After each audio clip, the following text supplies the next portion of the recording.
friends, and welcome back. If you're new here, my name's Callie Bransford. Thanks for stopping by. I'm coming to you from my playroom, well, my son's playroom today, because we are talking about baby products. Now, no matter how much research you do, no matter what, you end up somehow with some baby products that you just didn't need. And today I'm going to share with you 10 baby products. I think it's 10 baby products. I didn't count it, but 10 sounds like a good number. But it's the 10 baby products, or 9 or 12, I don't know, baby products that I regret buying and what I wish I had gotten instead. Really quick, I want to preface, I think it's preface. Really quick before we jump into this list, I just want to say that this is a personal list. Everyone's lists and what they use is different. There may be some stuff on my list that other moms used all the time. There's a reason these products exist, because obviously people use them. So the point of my video today is I want to share with you the products I didn't use, why I didn't use them, and then what products I ended up buying instead, or I wish I had instead, that I think would have been easier, to hopefully inform you a little bit more and help save you money on your baby product buying journey. Okay, the first product on my list is baby mittens and baby socks. Now, baby mittens in theory are a really good idea because baby's nails are essentially like a military grade weapon. And whether they're scratching you while they're nursing or they're scratching their cute little newborn faces, somehow their little dagger claws are scratching things. And so mittens seem like a great idea because you just pop them on and then they can't be scratching you. However, for me personally, in those first few months of newborn life, I was lucky if I remembered to feed myself, let alone remember to grab two little tiny cute little matching mittens, or I would grab one and then the other one would get lost and my dog would run off with it, and they were just so little and you lost them. And 95% of the time I sat down to nurse and I didn't have them. They were just little and inconvenient for me. Okay, so what I used instead were sleep and plays with built-in mittens. Now this is why these things are genius. First, let's start from the bottom. Sleep and Plays have built-in socks, okay? Because just like mittens, baby socks are impossible to find, and my child was a sock Houdini. Like, you put a sock on and that sock was off. In a sec, where did it go? I don't know. He did not wear socks or keep socks on until he was at least a year old. So, Sleep and Plays for life. Then when he got a little bit older, I ended up getting some Hudson booties. There will be links to everything I talk about down below. Hudson booties were kind of like felty, socky slipper things that you could Velcro on, and he couldn't get them off. But the other thing about Sleep and Plays is you want to get the ones that have the little fold over mittens, because then you don't have to worry about finding the tiny little mitten when you need it. You just flip it over. Personally, my favorite brand were the Cloud Island Sleep and Plays from Target.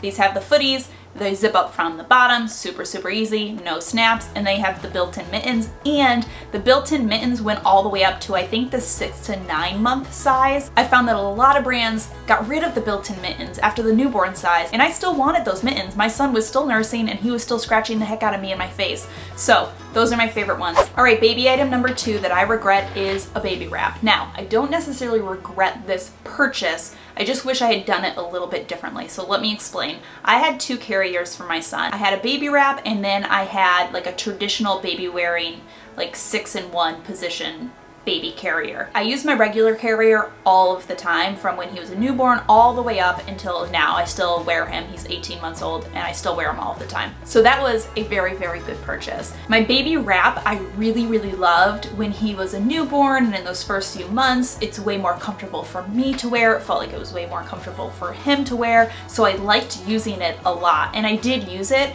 It was just that it was time consuming to put on. My son was not a really great nurser, so I couldn't nurse inside of the wrap, so every time I needed to nurse him I needed to take the wrap all the way off. So for me it just didn't really work out well. So if I could go back in time, I would have opted for one of the sort of baby slings instead of one of the wraps. These literally just go over your shoulder like this, and you kind of just wear them to one side, and I can tell you hands down, if and when baby 2 ever arrives, I will be getting one of those instead. So I liked my wrap. I used my wrap a lot, but I didn't use it nearly as much as I would have or could have, just because of the time and effort it took putting it on and off. All right, item number 3 is a baby nail clipper. True story, I used a baby nail clipper on my child one time and I drew blood. You make your precious firstborn child bleed, you're never gonna use that thing again. The truth is, baby's fingers and their tiny little itty bitty nails are so tiny, literally impossible. It's like you might as well be performing heart surgery with this tiny little nail clipper. It's just craziness. So I actually ended up buying some baby nail files, and I used those for the first month, and then somebody suggested to me to get one of the electronic nail files.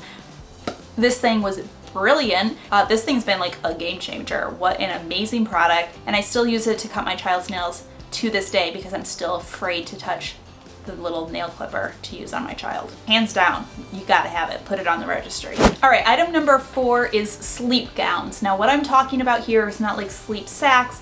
It's the ones that essentially look like onesies, but they just go all the way down like a sack and they have like an elastic at the bottom. These were really cute. I was actually gifted a few, ended up buying like 1 or 2 more on my own, but I didn't ever really end up using them for a couple of reasons. The main reason that I just never used them is because there was no space between the legs, so he couldn't go into his baby swing, which is where he slept a lot his first month or 2. He couldn't go into the car seat, so if we were gonna like run an errand or something, I'd have to put him in a whole new outfit. So for me, they just weren't practical. So what did I use instead? I used the sleep and plays like I talked about. My child pretty much lived in sleep and plays for at least the first 3 months of his life. Like, you don't even need to buy baby clothes. Like, I know baby clothes are really cute, but if you want to save yourself time and energy and sanity, sleep and plays are the way to go. Easy for diaper changes, easy for travel, easy to put in the swing, easy for keeping the feet warm, easy for covering the mittens. I mean, not mittens, hands.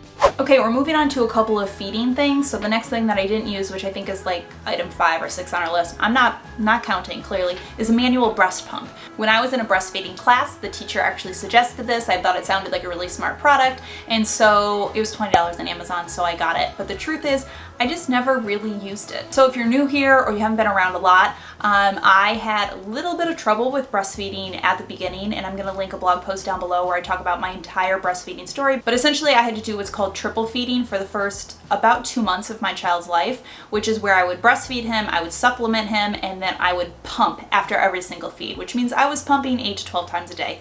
It was a lot. And I just never really used the manual pump because I found that 1, it just was not as effective. 2, like, it's a lot with the hand. It's a lot. Like, what do I look like? A hand worker out model, hand worker outer, a fitness hand person? I'm not. Not to mention you had to do one side at a time, so it would take double the time. I would get less milk from it. I think 1 or 2 times I threw it in my diaper bag when I was in a pinch and I knew I was gonna have to pump somewhere or I wasn't gonna be able to plug in, but in general, I just didn't use it, and I probably will never use it again for another child. Again, for me, like I said at the beginning, there are some women who use manual pumps and they work really great for them.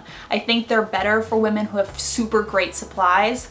That was not me. So what did I use instead? I used my electric pump. I actually found really creative ways to use it when I was on the go. Like, we got an outlet plug for our car so I could pump in the car. I also use the Haka a lot as well. So if it were me, and now we're gonna do it again, I would skip the manual pump and just get the Haka and the electric pump. Okay, the other feeding item that I regret buying is pre-mixed formula. Again, like with that triple feeding, I was breastfeeding my son, I was having to supplement him with formula, and then I was pumping until I was able to finally exclusively breastfeed. I had not planned on formula feeding my child. I just assumed I would breastfeed, it would be fine. I didn't have any need for formula, hadn't even researched it, considered it, thought about it, nothing. So on the 3rd day of my child's life, when we're visiting a lactation consultant and I know that I need to be supplementing formula for my child for at least the next 2 weeks, my lactation consultant had this pre-mixed formula, which was really great because formula, you gotta like mix it with the water and get it just right. And I was like, this could be really good for when we're on the go. Anyways, long story short, I bought a case of, I think, 24, and I think I honestly ended up using maybe 8 of them,